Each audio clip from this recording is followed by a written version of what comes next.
Israel-Iran war. How many homes can be lit up with 1 kilogram of enriched uranium? The guns may have fallen silent, but the world is still holding its breath.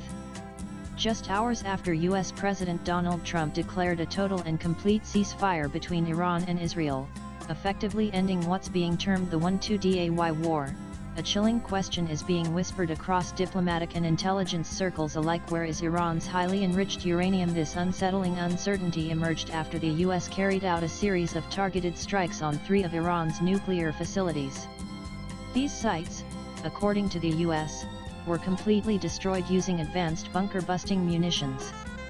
However, while the missile strikes may have demolished infrastructure, they also raised an alarming suspicion: what if Iran moved its uranium stockpile beforehand? In May, the International Atomic Energy Agency (IAEA) released a report confirming that Iran possessed 408.6 kgs of uranium enriched up to 60% purity.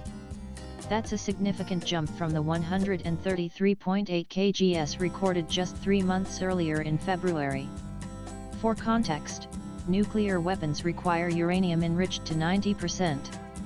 US intelligence officials have long warned that a stockpile of 400 kilograms at 60 enrichment could be a short sprint away from weapons-grade material, enough, they say, to potentially produce up to 10 nuclear bombs. With the targeted sites now reportedly in ruins, one crucial question remains unanswered: was the uranium there at all when the bombs hit? So far, there's been no confirmation from the IAEA, Iran, or even satellite intelligence on whether the stockpile was destroyed or hidden. To understand why the world is so nervous, it's important to know what enriched uranium is and how it works. Naturally occurring uranium contains just 0.7 of the fissile isotope uranium-235. Power reactors typically use fuel enriched to 35 U-235. Weapons, however, require enrichment to around 90. The enrichment process involves increasing the concentration of U-235 by removing the non-fissile U-238.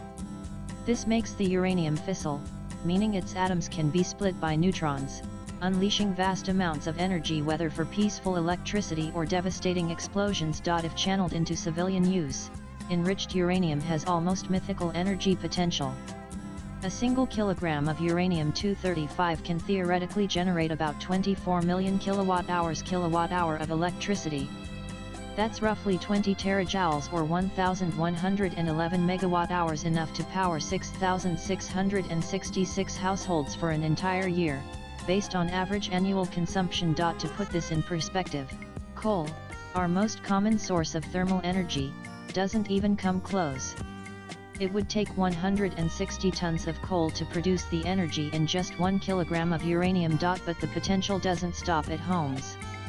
Theoretical models suggest that 1 kilogram of enriched uranium could, and of course, these are idealized estimates. In the real world, energy is lost at every stage, from heat conversion to grid transmission to industry. Swipe left for next video. The silence from Iran's leadership on the uranium question has only deepened the anxiety. While officials have condemned the strikes and accused the US of nuclear terrorism, there's been no confirmation about whether any of the 408.6 kilograms of enriched uranium was destroyed, moved, or remains intact elsewhere. Meanwhile, satellite intelligence, usually swift to pick up signs of radioactive leakage or large-scale transport, has revealed little. In fact, sources within US defense circles privately admit that the intelligence on Iran's nuclear movements was inconclusive in the lead-up to the strikes. Latest blogs.